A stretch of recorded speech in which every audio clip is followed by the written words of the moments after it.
There's something that happens to people when silence stretches over time. They start remembering. Not the bad fights, not the awkward endings, but the best parts. That one night you both laughed until your stomach hurt, or the way you used to look at him when he walked into the room. The tiny rituals, the inside jokes, the way your presence made his world feel a little more grounded. Nostalgia doesn't deal in full truths, it deals in selective memory. And men, just like anyone, are vulnerable to it. Time can turn even the messiest of breakups into something that looks almost beautiful through a rearview mirror. When he's alone with his thoughts, that's when the old memories creep in. Maybe he hears a song that reminds him of you, or walks past a place you both loved. Maybe a friend brings your name up casually, and suddenly he's spiraling back to a time when you were a regular part of his life. These aren't moments he plans, they hit him when he least expects it. And the brain, being what it is, doesn't just remember facts, it remembers feelings. It remembers the warmth of connection, the comfort of being understood. It remembers you not as you were at the end, but at your best. This is the trick nostalgia plays. It filters out the arguments and highlights the harmony. It's not about accuracy, it's about emotion. When someone's gone and the noise dies down, all that's left is the echo. And the echo always sounds sweeter than the original noise. The further the distance, the softer the edges of the truth become. He might forget the reason you stopped talking, but he remembers how he felt when he held your hand. When your name comes to mind, it's not followed by bitterness, it's followed by longing. This isn't something exclusive to emotionally immature men, it happens to almost everyone. It's part of being human. But men, especially those who weren't ready to be vulnerable when you were, can feel this even more deeply with time. Because it wasn't just about losing a relationship, it was about losing a version of themselves they only felt when they were with you. And now, with the silence stretching out, that version feels further and further away. Nostalgia becomes a coping mechanism, a way to access a time when things felt easier, warmer, lighter. You might think he's forgotten everything. You might assume he's out living his best life, barely aware of your absence. But people don't post their emptiness on Instagram. They don't text their friends at 2 a.m. saying, "I miss her," because they don't want to look weak. But that doesn't mean those feelings aren't there. In fact, the more someone pretends they're over it, the more likely it is that they're battling with a version of you in their head. And that version, it only gets more perfect the longer you're gone. The way the mind works during no contact is fascinating, it fills in blanks. When someone isn't around, we stop reacting to who they really are and start responding to who we remember them to be. Which is why when he thinks of you now, he's not seeing you fully, he's seeing the highlight reel. He's seeing that smile you gave him when he said something stupid, the way you made him feel seen when he didn't even know he needed it. And when life starts to feel dull, that memory becomes a drug. Something to reach for when reality isn't cutting it. Men don't usually sit down and analyze their emotions the way many women do. They don't often journal or dissect the ending, but they feel asterisk. Even if they don't admit it, even if they act cold, there are moments when the stillness gets loud. And that's when you come back, not because you called or texted, but because your energy, your presence, still lingers in the quiet corners of their day. Nostalgia brings you into focus like a photograph pulled from the back of a drawer. A little faded, a little bent at the edges, but still powerful. It's not just the memory of you, it's the memory of how he felt around you. That's the part nostalgia clings to. You made him feel understood. You made him feel safe. You made him feel attractive, admired, wanted. And when the world stops giving him those feelings, when other people don't offer that same mirror, that's when he starts thinking about you. Not because he planned to, not because he's trying to win you back, just because missing someone is a quiet thing. And sometimes it gets loud all at once. There comes a moment when the silence doesn't just become noticeable, it becomes uncomfortable. At first, he might enjoy the space. He tells himself he's free, that he can do what he wants without having to check in or explain anything to anyone. But as time moves on and the notifications stop coming, he starts to notice something's missing. Not just the messages or the emojis or the little check-ins, but the presence. The attention. The feeling that someone cared enough to know what his day looked like. And when that disappears, something else creeps in, curiosity. That curiosity doesn't arrive as a full sentence. It sneaks in as a question he doesn't even realize he's asking himself. I wonder what she's doing right now. He'll think it when he sees a restaurant you both loved, or when someone mentions a trip you always talked about taking.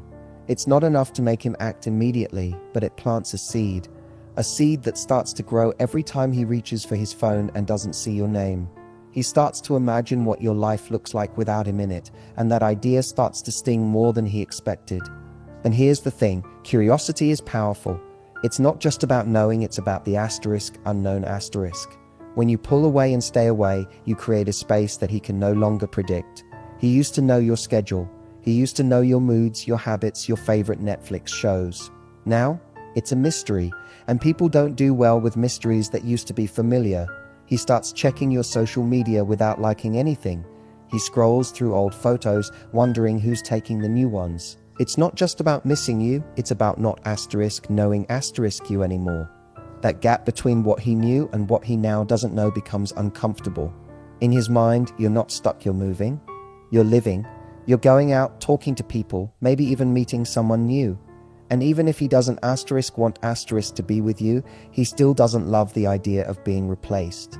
There's an ego hit buried in the curiosity, even if he won't admit it. He starts asking mutual friends how you're doing, pretending he's being casual. But he's listening closely, hoping they'll drop a hint that you're still thinking about him too. Curiosity turns into obsession when there's no new data to feed it. When you've gone silent, when you're not posting cryptic quotes or sad stories, he doesn't know what to do with that. He expected a reaction. He expected you to try harder, to reach out, to show signs of regret. But instead, you vanished. That silence, it forces him to fill in the blanks. And when people don't have answers, they invent their own stories. And the story he tells himself about your life right now might be far more threatening than the reality. He might imagine you smiling at someone else, laughing at jokes that aren't his. He might picture you getting dressed up, going out, and forgetting about him completely. And whether or not that's happening, it feels real to him. That's the danger of curiosity, it becomes emotional. It doesn't rely on facts. It builds stories based on fears, on what he thinks could be true, not what actually is. And every time that story plays in his head, it reinforces the idea that you're out there living, and that he's no longer part of the picture. What really unsettles him is the idea that you've moved on peacefully. Not in a dramatic, messy way, but in a way that's actually healthy. He thought the silence would mean weakness, that you were too hurt to speak. But what if it's the opposite? What if the silence means strength? That thought alone can flip a switch in his mind. Suddenly, he's no longer thinking, I wonder if she misses me. He's thinking, what if she's better without me? And that question, that's the one that keeps him up at night. Even if he doesn't reach out, even if he keeps his distance, that curiosity doesn't die. It lingers in his quiet moments, in the in-between spaces of his day. He doesn't say your name out loud, but it sits just beneath the surface. And what started as a simple wondering what you're doing, who you're with, grows into something that rattles his sense of control. Because the moment he realizes he no longer knows you is the moment he starts questioning whether he ever really did. Men don't always feel the impact of no contact right away. At first, the silence can feel like freedom, like they're finally out of something that was too much, too intense, or just not the right time. But what they underestimate is how deeply no response can rattle their sense of control, especially when they thought you would be the one to reach out first. There's an expectation, even if unspoken, that you'll check in, that you'll care enough to chase a little. When that doesn't happen, the ego takes a hit, and it's not just confusion, it's a bruise. A man's ego is often built on the assumption that he mattered more than he admitted. He may have pulled away, ghosted, or even walked out thinking he could return whenever he felt like it. And when you don't follow that script, when you don't blow up his phone, when you don't send a "just wondering how you are" text, it shatters the illusion that he was irreplaceable. Silence becomes a mirror, and in that mirror, he sees something he didn't expect. You moving on without him, you being fine, you not needing him for your sense of worth. That realization, it stings more than he'll ever admit, because now he's not in control of the situation. Now he's the one left wondering. Every time he unlocks his phone and doesn't see your name, it feels like a rejection he didn't prepare for. Not because he wanted to fix things necessarily, but because he wanted the option. And now that the option feels gone, the ego starts scrambling to make sense of it. How could you just disappear? How could you, the one he thought would wait, suddenly feel so unavailable? This is where things shift internally for him. He may not be emotionally open enough to process his feelings directly, so it comes out sideways. Maybe he starts posting more. Maybe he talks louder in group chats. Maybe he suddenly becomes seen again on your stories. These are micro attempts to reclaim attention. But they're not just about getting anyone's attention. They're about getting yours. Because the ego wants validation from the place that wounded it. And your silence, that was the wound he didn't see coming. When you were around, he always had the upper hand, or so he thought. He knew your heart was in it. He knew you cared. He might have even counted on that to make careless decisions. But when that safety net disappeared, so did his confidence. And now the bruised ego starts whispering questions he's too proud to say out loud. Was she pretending all along? Has she already replaced me? Was I not as important as I thought I was? Those thoughts swirl quietly, but their impact is loud. Because the ego doesn't know how to sit with not being chosen. And here's the catch. The more secure and detached you appear, the louder that bruise throbs. He expected tears. He expected longing. Maybe even some dramatic closure. But what he got instead was nothing, and that nothing speaks volumes, because in his mind it means you've redefined the dynamic. You're not waiting by the phone, you're not holding your breath. You've become the person he starts checking up on, and that's a role he never thought he'd have to play. It flips the entire narrative, and his ego doesn't like that one bit. What most people forget is that ego isn't always loud, it can be quiet and fragile. It shows up in subtle ways, checking if you viewed his story, asking mutual friends about you, suddenly reacting to your old posts like he just remembered them. These are his ways of trying to make himself visible again. Because when someone bruises your ego, the instinct isn't always to fix the relationship, it's to fix how you feel about them. And for him, that might mean re-entering your life, not to reconnect emotionally, but to restore his sense of importance. This isn't necessarily a conscious strategy, it's emotional self-preservation. He might not even know why he's reaching out. He might frame it as just saying hi or thinking of you, but what's underneath that is something far less casual. It's a need to feel like he still matters, like he still has access, like he could still win if he really tried. And that need, it doesn't come from love, it comes from ego. The kind that doesn't like to lose and definitely doesn't like being ignored. There's a point where the distractions stop working. The new flings lose their novelty, the nights out start to feel repetitive, and the silence that once felt like freedom begins to echo. This is the point where loneliness creeps in. Not the kind you feel in a crowded room, but the kind that hits when you're lying in bed, scrolling through your phone, and realizing there's no one who really knows you.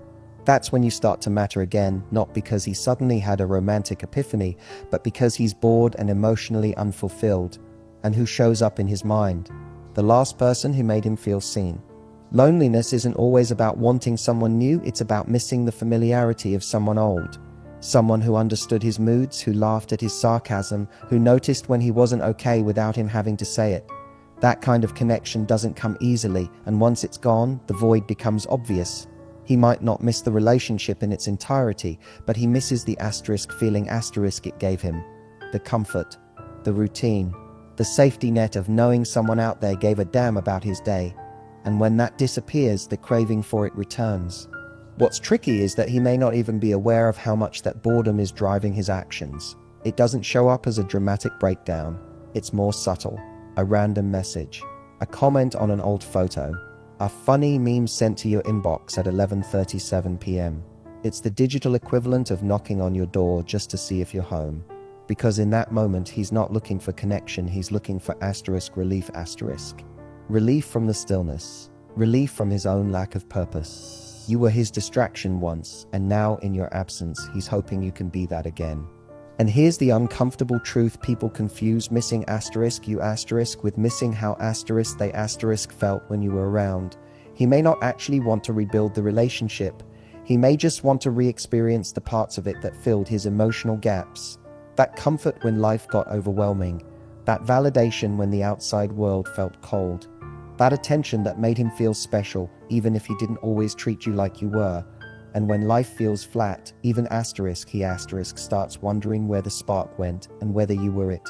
You were the conversation that didn't feel forced. The one who actually remembered things he said. the one who brought color to his gray days without making him feel weak. And now, when he sits alone after the texts have stopped and the new girls have gone quiet, he realizes what he had, but only asterisk because asterisk he doesn't have it now. That absence starts ringing louder than any breakup talk ever did. It's not romantic regret, it's emotional withdrawal. The symptoms of someone who had warmth and got used to it. There's a pattern people follow when they get lonely. They reach for what's familiar. They don't text the person who treated them like an option, they text the one who made them feel valued. You, without realizing it, became his emotional anchor.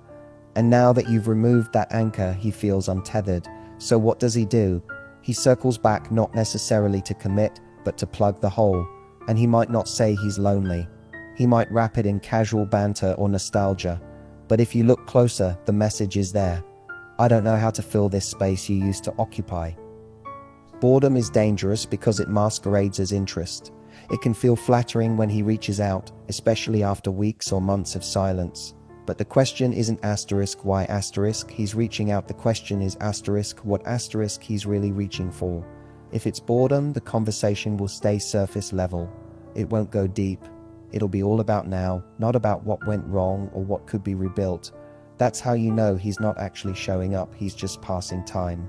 And deep down, he knows you were always someone who could make time feel less empty. In those quiet hours where he's run out of people to impress and screens to scroll, you become the thought that won't go away. Not because you're a fallback, but because you were real. And when life starts to feel shallow, real becomes rare. You're not a bookmark he can just return to, you're a closed chapter he's hoping might still be open. But whether or not that chapter reopens, that's not up to loneliness. That's up to you, and whether you're still willing to entertain someone who only remembers your value when the world goes quiet. There's this unspoken belief some men carry after things end, a quiet, stubborn assumption that you'll still be there. Maybe not today, maybe not tomorrow, but eventually, it's like they've mentally filed you away under later, as if your feelings are frozen in time, just waiting for him to circle back. This assumption doesn't always come from arrogance, it often comes from experience. Because in the past, he's come back before, and it worked. He texted, "Hey," and the door cracked open again. So now, even after silence, he still thinks that door exists. He might not even think he's doing anything wrong. In his mind, he's just giving it space. He figures that once enough time passes, whatever tension existed will fade, and things can go back to that flirty, low-pressure rhythm. It's not that he's committed, it's that he's comfortable Comfortable with the idea that you haven't fully walked away. Comfortable assuming that your emotional availability is a given. And this assumption is what makes him confident enough to send that message out of nowhere, like time stood still. He doesn't consider the fact that you might have healed, that you've spent weeks or even months doing the inner work he avoided, that you've stopped checking your phone hoping he'd appear. In his world, the version of you he left behind is the one who still wants him. He doesn't see the evolution. He doesn't imagine you getting stronger, busier, happier. Why? Because that doesn't fit the narrative that lets him sleep at night. It's easier to think you're waiting. It hurts less to assume you're still holding on. This is why his messages often come without apology or context. It's just, "Hey, miss you," or "saw this and thought of you." Because to him, no explanation is needed. He's not showing up like someone who left a wound. He's showing up like someone who thinks no wound exists. The idea that his absence affected you deeply doesn't register. He's convinced you're still emotionally available, that no matter how long he's been gone, you'll respond the way you used to, warm, open, willing. This assumption doesn't just flatter him, it protects him. It lets him avoid accountability. If he believes you're still interested, then he doesn't have to face the discomfort of being truly rejected. He doesn't have to sit with the possibility that you moved on, that you stopped caring, that you became indifferent. And indifference, that's the one thing his ego can't handle. Because it doesn't look like heartbreak, it looks like you've leveled up. It looks like you've outgrown him. And that narrative is way harder to swallow. So when he returns, it's often casual on the surface, but underneath, it's deeply self-serving. He's not necessarily ready to invest, to talk through the past, or to rebuild anything meaningful. He's just checking if the line is still open. And if it is, he feels justified. He tells himself, "See, she still cares." But if it isn't, if you respond differently or not at all, that's when he gets rattled. Because it challenges the assumption he's been quietly relying on this whole time, that you'd be there just like before. It doesn't occur to him that silence changes people. That time without him may have taught you things about yourself he never gave you space to discover, that you may have stopped needing the emotional highs and lows he brought with him. He assumed your availability was permanent, like a saved contact that never deletes. But people change, hearts harden, standards rise, and when you start to value your peace more than his attention, that's when the assumption stops holding power. He thought he had time, he thought you'd wait, he thought all he had to do was show up eventually, and the feelings would pick up where they left off. But time doesn't pause for the people who leave, it moves forward, and so do you. And while he's been assuming your emotional door is still open, what he doesn't realize is every day you didn't hear from him, you were building a stronger reason not to answer when he finally did. There's a strange shift that happens when a man senses you're no longer emotionally tied to him. At first, he may not notice it. He might think you're just giving space or playing it cool. But over time, your silence becomes different. It's not cold, it's calm. Not bitter, just distant. And that difference is powerful. Because when someone truly feels that you've moved on, not just pretending but genuinely detached, it hits them in a place they didn't think you'd ever reach: detachment. This isn't about ignoring him to get attention. It's about energy. He used to feel yours constantly. Even when you weren't speaking, there was tension. There was hope, frustration, emotion in the space between you. But now, that energy is gone. The air feels still. And that stillness, for someone who once had access to your heart, is jarring. He starts to question everything. Not because you've said anything, but because your silence no longer carries weight. It's just quiet. And that scares him more than any angry message ever could. He knows what it feels like when you care. He's seen the version of you that holds space, that forgives quickly, that stays open even after being hurt. So when that version disappears, it forces him to look at something he never expected: your evolution. He begins to realize that your softness was never a weakness, it was a gift. And now that it's no longer being offered to him, he starts to miss what he took for granted. Not just the love, but the access, the privilege of your patience. What confuses him most is that you didn't make a scene. You didn't slam the door. You didn't make your exit dramatic. You just stopped showing up. Emotionally, mentally, energetically, you pulled yourself back. And the version of him that was used to being in your orbit doesn't know how to handle your absence. So he does what many do when control slips away: he tries to re-enter. Maybe subtly at first, maybe through mutual friends, maybe through that random check-in. But make no mistake, it's not random. It's a reaction. He feels the shift and it triggers something primal: the fear of being replaced. The fear that someone else now gets the version of you that was once his. That someone else hears your laugh, sees you vulnerable, gets to experience the parts of you that made him feel alive. And even if he was the one who walked away, that fear makes him question if he made a mistake. Not necessarily because he's ready to do the work, but because he can feel that he no longer holds space in your world. And here's the thing, you don't have to post selfies with someone new to trigger this feeling. He doesn't need to see you loved up on Instagram to know he's losing ground. He can sense it in your tone, in your lack of urgency, in how unbothered you sound if you even respond at all. That emotional availability he counted on, gone. And the moment he realizes he no longer has emotional power over you, he begins to scramble for it. Not because he wants to love you better, but because he wants to feel significant again. This is why some men come back right when you're finally at peace. Right when you've stopped hoping.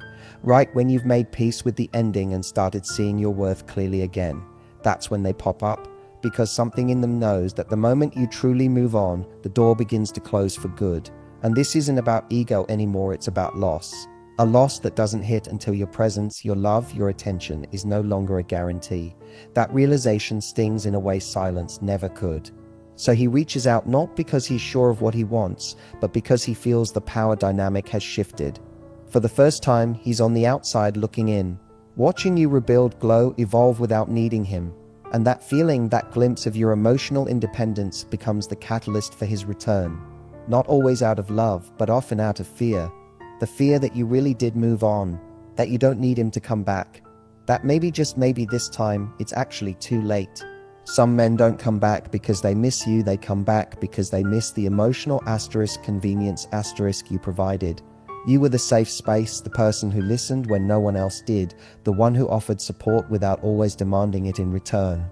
You gave him a level of care that made his life easier, whether he acknowledged it or not. And when life starts feeling harder without that, the pull toward you isn't about rebuilding love, it's about regaining comfort. You became his emotional pit stop, and now that it's gone, he feels the gap. It's easy to confuse this for love. When someone shows back up saying they've been thinking about you, or that they miss how things were, it sounds romantic. But pay attention to what they're really missing. Is it the relationship, or is it the emotional access you gave them without boundaries? Because often what they miss is how good it felt to be on the receiving end of your empathy, your softness, your willingness to give more than you got. They miss feeling important. Not necessarily being important, just feeling like it when it suited them. This kind of emotional convenience isn't malicious, it's just unconscious. People gravitate toward what soothes them, and you were his calm during chaos. You were the one who reassured him when life got uncertain. Maybe he didn't express it back. Maybe he didn't show up fully, but he took the comfort anyway. And now that you've pulled that away, now that he has to face his problems without that emotional crutch, he starts associating your absence with his discomfort. Suddenly, you aren't just a person, you're relief. He remembers how you made him feel better, not how he made you feel. That's the key. It's not about healing together, it's about how easily he could offload his stress onto you. And when the world starts feeling heavy again, it's natural for him to think of the last place he felt emotionally cared for.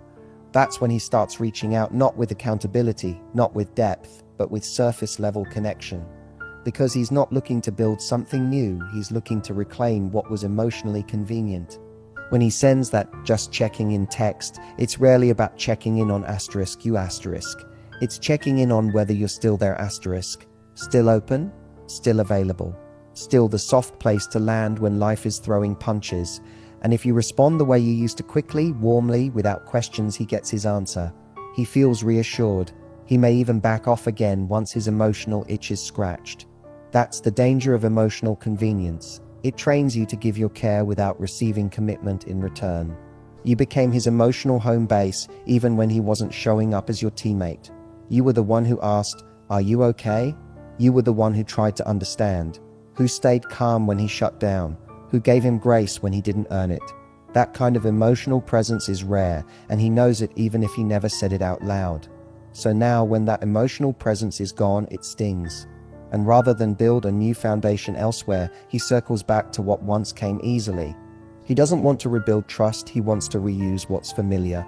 And for someone who's not emotionally mature, effort feels overwhelming. So instead of facing his emotions, he leans on yours.